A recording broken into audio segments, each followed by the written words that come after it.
convective de ces zones, on a une convergence de basse couche. Et dans la partie inactive, on a une divergence de basse couche. Donc, quand ces ondes-là se déplacent, donc ils vont forcément, par exemple, euh, impacter en fait la dynamique dans les basses couches. Et c'est ce qu'on voit ici. Donc, ça, en fait, c'est des analyses composites de la pluie. Ici, les anomalies de pluie en couleur en haut. Donc, les isolignes noires, c'est la divergence à 200 hectopascales. Et les anomalies de vent, les flèches, c'est les anomalies de vent à 850 hectopascales. Donc, ici en bas, on a, par exemple, les composites aussi par rapport ici, c'est la phase active, hein, c'est la phase humide, P5, et P3 ici, c'est la phase de transition vers cette phase humide-là. Donc ici, on peut voir qu'on a un contour noir. Aussi, en bas, c'est des convergences d'humidité. Convergence d'humidité. Et par exemple, en rose, on a de l'eau précipitable. Okay? Donc, on peut remarquer, par exemple, ici, quand on est dans la phase active, vous voyez ici le flux, par exemple, de mousson que ça génère. Et ce flux de mousson-là, et ça va en fait être associé à une divergence. Donc, c'est ce flux de mousson qui va créer en fait la convergence de basse couche. Et cette convergence-là développe une convection profonde. Et après, on a la divergence au niveau, par exemple, de 200 hectopascales, par exemple, au sommet de l'atmosphère. Donc c'est comme ça que ça marche. Donc, si, en fait, on a les ondes, ces ondes-là, en fait, sont associées, en fait, à une convergence d'humidité dans, par exemple, les basses couches, et à une convergence au niveau des basses couches, et puis à une divergence au niveau des hautes altitudes. Ça veut dire qu'ils sont associés à une convection profonde. Et c'est pourquoi ici on voit que durant leur phase de transition, on peut voir par exemple le signal de pluie qui est carrément affecté. Et aussi cette convergence aussi de basse couche aussi peut aussi amener des anomalies, peut aussi modifier le cisaillement vertical du vent, parce que si on renforce subitement en fait les vents de basse couche, donc on modifie le cisaillement, par exemple vertical des vents. Voilà, donc ici, si nous regardons par exemple, si nous comparons les phases humides et sèches par exemple de ces ondes de Kelvin, et nous regardons par exemple les anomalies de pluie associées à ces phases-là, donc on peut voir par exemple, il y a par exemple des anomalies positives de pluie associées pendant ces phases-là et des anomalies par exemple négatives. Donc ici, ces anomalies-là sont centrées euh, sont centrés, par exemple, un peu vers cette zone-là, parce que, comme je disais tout à l'heure, avec la question de Papenburg, donc dans les calculs des structures, il s'est en fait, c'est ça, en fait, sa position de référence. En tout cas, ce qu'il regarde, par exemple, quand il dit phase 1, il essaie de projeter, en fait, ça, c'est des phases locales, donc il essaie de projeter, en fait, l'ensemble des points, par exemple, en fait, quand on dit phase 1 en réalité, pour un point de grille qui est là, c'est phase 1 en fait, de cette position. Donc, c'est pourquoi, en fait, cette position de référence, on voit que l'anomalie est un peu centrée, par exemple, autour de cette position. Donc, si on applique le même calcul en déplaçant, par exemple, cette position de référence, donc les patterns peuvent changer. Okay? Donc, c'est pourquoi on a ces patterns-là. Mais ce qu'il faut noter, si localement, si on regarde, par exemple, les ondes, la phase active est associée à une forte anomalie de pluie, alors que la phase inactive est associée, par exemple, à une situation de sécheresse. Donc, les ondes de Kelvin modulent donc, la pluie fortement au niveau de cette zone d'Afrique de l'Ouest. Alors, ça, je disais tout à l'heure, ce que je montrais tout à l'heure, c'était des anomalies des phases locales. Donc, ici, on voit maintenant les phases, par exemple, chaque point, en fait, par exemple, et si c'est-à-dire que si on est ici à la phase 1, donc c'est les phases maintenant, le calcul, on n'a pas fixé en fait localement en fait le calcul des phases, des ondes, etc. Donc là, on suit naturellement la propagation de l'onde et on peut voir par exemple le signal, par exemple, convectif qui est associé voilà, donc ça c'est des températures, c'est de l'OLR, donc voilà, c'est le signal convectif qui est associé par exemple à ces ondes-là qui se déplacent vers l'est. Donc voilà, donc on peut voir le déplacement de ce signal-là. Okay. Donc, bon, j'ai pas expliqué en détail, donc mais on a des couleurs ici, c'est les températures de brillance, et puis l'anomalie de vent à 850, c'est ça le vent. Et si, par exemple, les ondes convectives, vous voyez, c'est associé toujours à un fort vent, par exemple, à 850 hectopascal. Donc, c'est ce vent de passe-couche que j'ai expliqué tout à l'heure qui va modifier le cisaillement et puis aussi qui va créer de la convergence d'humidité au niveau de la basse-couche et puis de la convection. Et puis, voilà, la divergence au niveau de 200 hectopascal est une signature de cette convection profonde. Bon, maintenant on avance sur les MZO, les Modern Oscillation.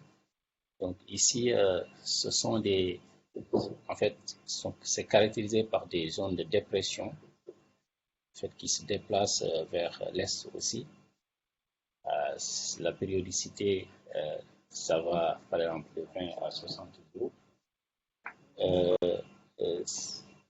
Se déplacent avec une vitesse de 8, donc elles sont beaucoup plus lentes que les ondes de Kelvin, donc avec une vitesse qui tourne autour de 4 à 8 mètres par seconde. Le longueur d'onde est par contre beaucoup plus élevé, ça fait 10 000 km à 20 000 km. Okay. Donc, quand ces ondes-là se déplacent, qu'est-ce qui se passe? Juste au front de ces zones de dépression-là, on a, par exemple, une convergence aussi au niveau de basse couche et des activités convectives. Ici, on a repris la même chose. On a la phase humide. Malheureusement, ici, désolé, j'ai pas fait attention. Ça, c'est la phase de transition. Ok, c'est pas grave. C'est pas la phase sèche, c'est la phase de transition. Donc ici, on a par exemple les anomalies de pluie en couleur ici, la divergence à 200 hectopascal, donc ici on a une convergence, une divergence, et les anomalies de vent, par exemple, les flèches par exemple, correspondent aux anomalies de vent. Et ici, même chose en bas, donc c'est la convergence d'humidité, les contours noirs, et puis on a par exemple l'eau précipitable en couleur. Donc là, j'avais pas aussi fait cette remarque. Donc il faut noter aussi que le pattern de l'eau précipitable est très corrélé avec le pattern de pluie. Et il y a même certains chercheurs qui utilisent en fait plus cette variable eau précipitable à la place de la pluie. Je pense que Philippe peut-être peut revenir sur ça. Parce que c'est un indicateur aussi très important, en tout cas quand on suit en fait, l'influence de ces ondes-là sur l'activité convective dans nos champs. Voilà, donc ici, là aussi, c'est souvent de basse couche aussi. Par exemple, ça va générer ici de l'humidité et puis des activités convectives parce qu'on voit la divergence en haute altitude qui est associée ici. Donc, ce qui explique aussi cette forte anomalie de pluie. Toujours est-il qu'il faut noter que ces phases sont calculées avec cette référence, cette position de référence, donc qui est là. Donc, c'est pourquoi on a les signaux un peu comme ça. Si on déplace en fait cette référence, on peut aussi avoir des changements, mais on retrouvera toujours que pendant la phase active de ces ondes, il y a ces phases-là sont associées par des activités convectives intenses pendant les phases inactives, donc on a l'inverse. Donc on retrouve en termes, là c'est toujours la phase par exemple 3, mais on retrouve le signal, donc on retrouve aussi le fait que par exemple on a le maximum d'anomalies de pluie qui est centré un peu, c'est parce que la référence est prise à cette position-là. Donc, on peut maintenant, je vais montrer maintenant comment en fait c'est un modèle conceptuel des zones des oscillations de Madden-Williams. Donc, si vous voyez bien, si on a les anomalies de dépression ici, on a ce vent de basse couche ici, qui crée en fait, avec ces vents-là, qui crée ici une convergence de surface. Maintenant, cette convergence de surface-là va créer de l'activité convective, et puis voilà, on a la divergence dans les basses couches. Et ce phénomène-là se déplace. Maintenant, c'est pourquoi ici, tout à l'heure, je vous avais dit qu'on peut suivre ces zones-là avec l'OLA, parce que l'OLA nous décrit un peu l'activité convective, mais vu aussi cette signature, par exemple, de divergence de basse couche qu'on a, donc ça veut dire que c'est ça qui nous permet aussi d'utiliser, par exemple, les vitesses potentielles, les potentiels de vitesse pour aussi suivre ces zones. Ça veut dire que cette situation-là fait que quand ces ondes-là, quand Madden-Williams se déplace, donc on a par exemple une anomalie par exemple au niveau par exemple de la vitesse du potentiel de vitesse. Donc c'est pourquoi on utilise par exemple ces deux par exemple variables, le potentiel de vitesse et l'OLA pour par exemple le suivi en fait de ces ondes-là. Okay. Alors, ici j'ai montré en fait une carte des anomalies de composite basées sur l'OLA. Donc, on peut voir par exemple la propagation en fait, la propagation en fait du signal convectif qui est là. Donc, ça c'est la phase active. Derrière, on a la phase inactive. Donc le signal se propage comme ça. Donc, on peut clairement suivre en fait ces anomalies-là avec, par exemple, cette variable, les variables de LA. Donc, maintenant, si l'onde se déplace, qu'est-ce qui se passe? Vous avez, par exemple, la situation, par exemple, ça c'est la phase, la position, la partie active de l'onde. Donc, c'est associé à de la convection. Et quand cette convection se déplace, donc regardez ici, ça se déplace, à un moment donné, la convection, par exemple, peut diminuer. Okay?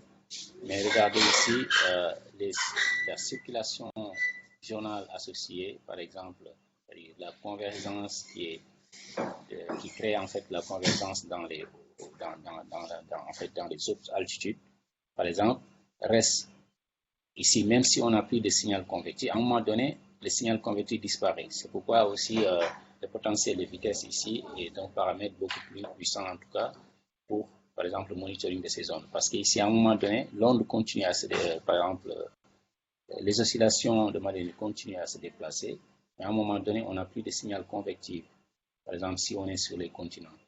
Et là, je reviens sur ce que je disais tout à l'heure à Papongo, parce que ici, quand on est sur la partie océanique, avec le couplage, par exemple, océan-atmosphère très élevé, donc on a, par exemple, facilement des activités très convectives. Et quand on entre sur le continent, ces activités convectives, par exemple, diminuent. Mais si on suit, par exemple, les oscillations avec le potentiel de vitesse, on peut toujours avoir le signal, parce qu'on peut voir ici cette divergence qui était là, on le retrouve ici. On a une divergence qui est là, c'est-à-dire qu'on peut toujours continuer à le suivre. Donc, c'est ça aussi, peut-être, d'autres informations qu'on voulait aussi ajouter. C'est qu'on peut suivre la propagation de ces ondes en se basant uniquement sur l'activité convective, par exemple, l'OLR. l'ORR, pardon, mais aussi on peut suivre par exemple le potentiel de vitesse, parce qu'à un moment donné, selon les zones que traversent les oscillations, l'activité convective peut être très réduite, mais si on suit par exemple les oscillations avec le potentiel de vitesse, on peut toujours continuer à voir la divergence de basse couche et dans les hautes altitudes. Et avec le potentiel de vitesse, on peut toujours maintenant continuer par exemple à traquer les ondes. C'est pourquoi maintenant, beaucoup de gens à la place par exemple de l'OLR, ils utilisent aussi par exemple le potentiel de vitesse. Moussa, il y avait peut-être une question, je crois, de Papa, Ngor. Oui. C'était une question ou c'était une mauvaise frappe? Oui. Non. Avoir les supports. Oui, il n'y a pas de souci, les supports vont être partagés. Ok, non, tu peux continuer, ça doit être une mauvaise manip. D'accord. Ok, tu as déjà répondu à cette question. Voilà, donc c'est de fermer cette partie. Voilà, donc ce que je disais là, voici une illustration de ce que je disais tout à l'heure. Si ici on suit par exemple par exemple la propagation des ondes des oscillations de Madden-Julian. Ici à gauche c'est avec l'OLR, à droite avec par exemple le potentiel de vitesse. Okay. Donc, si on compare, c'est la même vitesse, hein? Donc c'est les mêmes vitesses de propagation, c'est les mêmes oscillations qu'on suit. Mais si on utilise les OLR, par exemple, à un moment donné, si on est dans des activités, dans des zones où il n'y a pas suffisamment d'énergie à la surface pour maintenir l'activité convective, on peut perdre le signal. Alors que si on suit, par exemple, avec le potentiel de vitesse, on va continuer, par exemple, à avoir, par exemple, la propagation. OK? Donc c'est ça qu'on voulait ajouter. Après, ici, c'est juste une vidéo, en fait, on va se focaliser à droite sur la propagation des oscillations de Madden-Julian. Donc, c'est des oscillations qui parcourent, par exemple, la Terre entre 30 et 60 jours. Et parfois, on a entre 6 et 12 événements par an d'oscillation de Madden-Julian.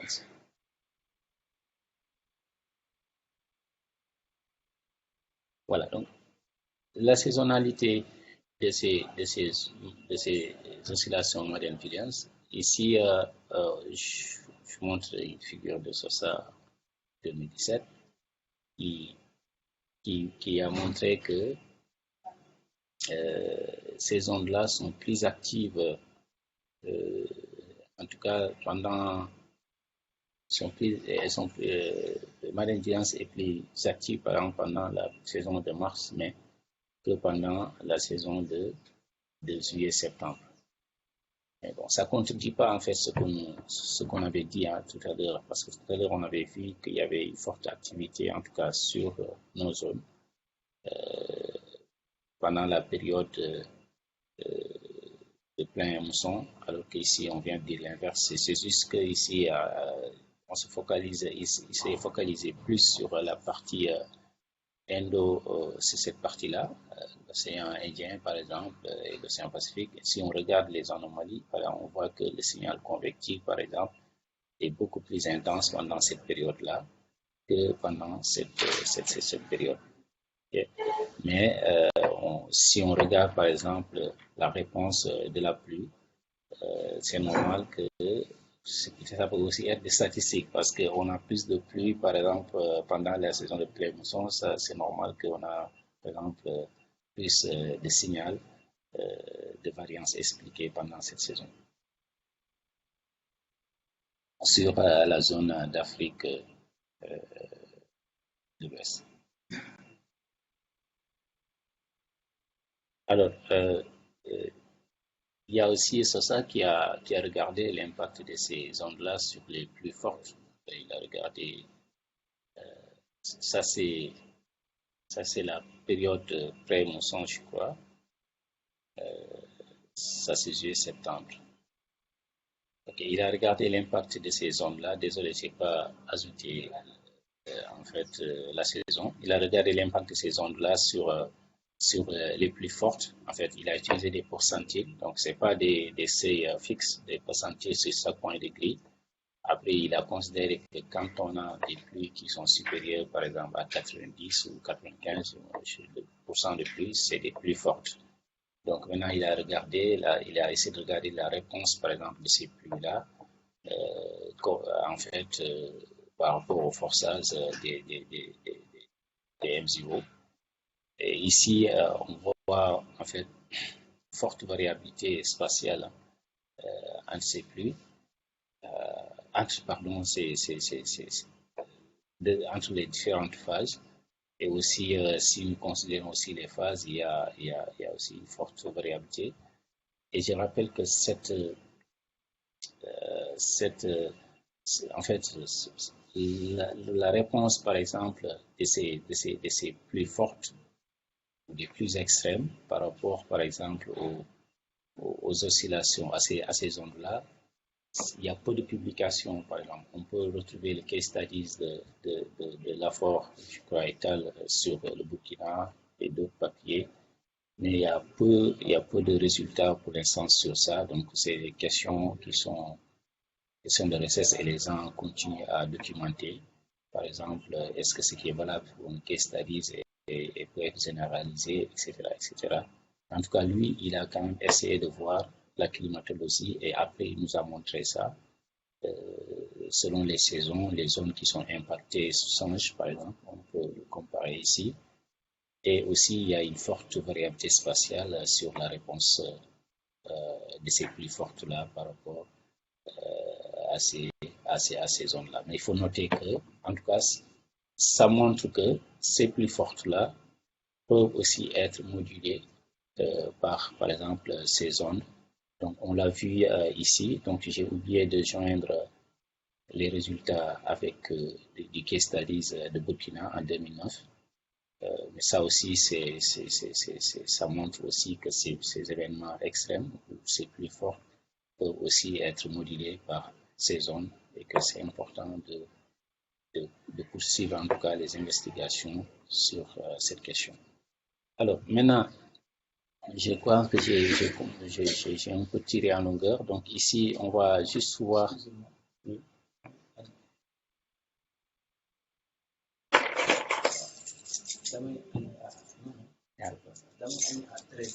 D'accord. La commande. Pour le commander. On va commander. Désolé. Je suis vraiment désolé à vous. Donc, j'aurais dû rester chez moi pour faire ça. Désolé. Le montage, t'inquiète pas. Voilà, donc là, c'est une carte, en fait, c'est sur cette slide, en fait, on voit par exemple ici les différentes phases de MZO, donc, donc phase 1 jusqu'à 8. Et ici, sur les différentes phases, on voit par exemple l'activité, par exemple, des autres ondes, par exemple l'activité convective, et aussi l'activité, par exemple, des ondes d'ES, etc. Donc, c'est juste pour voir quelles sont les phases de MZO pendant lesquelles on a plus de sens d'avoir, par exemple, des activités convectives ou des activités, par exemple, d'ondes d'ES, etc. Donc, c'est ça qu'on veut montrer ici. Après, on voit que, par exemple, il y a une accélération, par exemple, de l'Asie pendant, par exemple, les phases 8, 1 et, par exemple, les phases 8, 1 et 2. Donc, vous voyez ici, c'est cette phase-là. Donc, il y a aussi une intensification de la convection sur l'Afrique tropicale pendant les phases, par exemple, 8, 1 et 2. Donc, pendant aussi ces phases-là, il y a une intensification de l'activité convective. Okay. Maintenant, pendant la phase, par exemple, 1, 2 et 3, on a une augmentation de l'activité des ondes d'ES. Okay. Et aussi pendant toujours cette phase-là, on a aussi une augmentation de la fréquence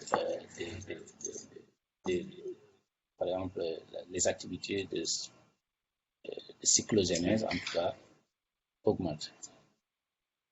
Donc ça, c'est cette phase-là, en fait, ces phases-là, 8 jusqu'à 3, c'est pratiquement les phases actives des ondes, des oscillations de Madden-Juliet.